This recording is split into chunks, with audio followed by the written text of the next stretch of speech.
दोस्तों, मैं हूं डॉक्टर आफ्ताब रंजा और आप देख रहे हैं मेरा यूट्यूब चैनल पाकिस्तान ऑनलाइन। ये भारतवासी भी अजीब कन्फ्यूजन में हैं। एक तरफ ये इंडिया का शब्द स्वीकार नहीं कर रहे क्योंकि ये ग्रीक है, लेकिन दूसरी तरफ हिंदू कहलाने में बड़ा गर्व महसूस करते हैं। हालांकि ये शब्द भी हिंदुस्तानी नहीं है, हिंदुस्तान में बोलने वाली किसी भी भाषा का शब्द नहीं है। ये शब्द पर्शियन है। फरहंग आसफिया यानी आसफिया शब्दकोश एक मशहूर उर्दू डिक्शनरी है, जिसके अनुसार शब्द हिंदू का अर्थ है हिंदुस्तान का रहने वाला या हिंद का बाशिंदा। बुद्धिजीवी गिवन फ्लड के मुताबिक हिंदू शब्द ईरानियों ने सिंध नदी के आसपास रहने वाले लोगों के लिए इस्तेमाल किया था। मज़े की बात यह है कि हिंदू शब्द का किसी भी धर्म से कुछ लेना देना नहीं था। भारत के इतिहास में मुग़लों तक, जिसको आज बड़े गर्व से हिंदू धर्म कहा जाता है, सनातन धर्म कहा जाता था, लेकिन जो पुस्तकें 15वीं या 18वीं सदी के दरमियान लिखी गई हैं, उनमें सनातन धर्म के मानने वालों को हिंदू और दूसरे धर्मों या जातियों के लोगों के लिए मलीच और यावनास जैसे शब्द इस्तेमाल किए गए।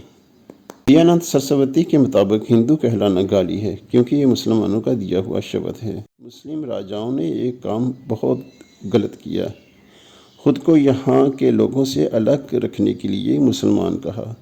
बाकी जितने लोग थे वो ब्राह्मण थे, क्षत्रिय थे या शूद्र थे, उनके लिए एक ही शब्द हिंदू इस्तेमाल किया, जिससे हिंदुत्व या हिंदू नेशनलिज्म की नींव रख दी गई।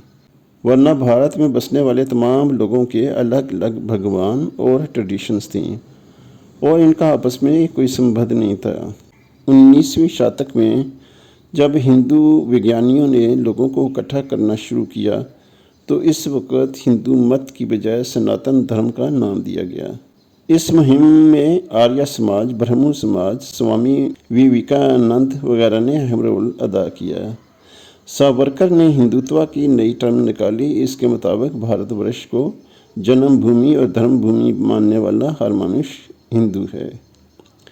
इंडिया की सुप्रीम कोर्ट में मुल्क का नाम इंडिया की बजाय भारत रखने के लिए भी अपील की गई, जो कि रिजेक्ट हो गई।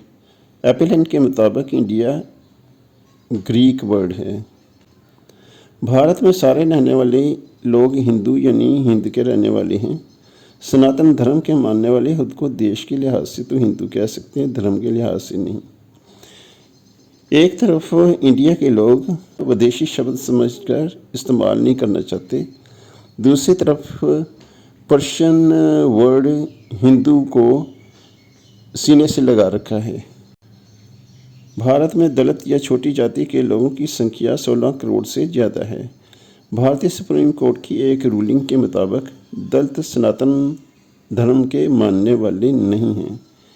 एक बात और, हिंदू शब्द भारत में वीडियो अच्छी लगे तो लाइक, शेयर और सब्सक्राइब कर दें।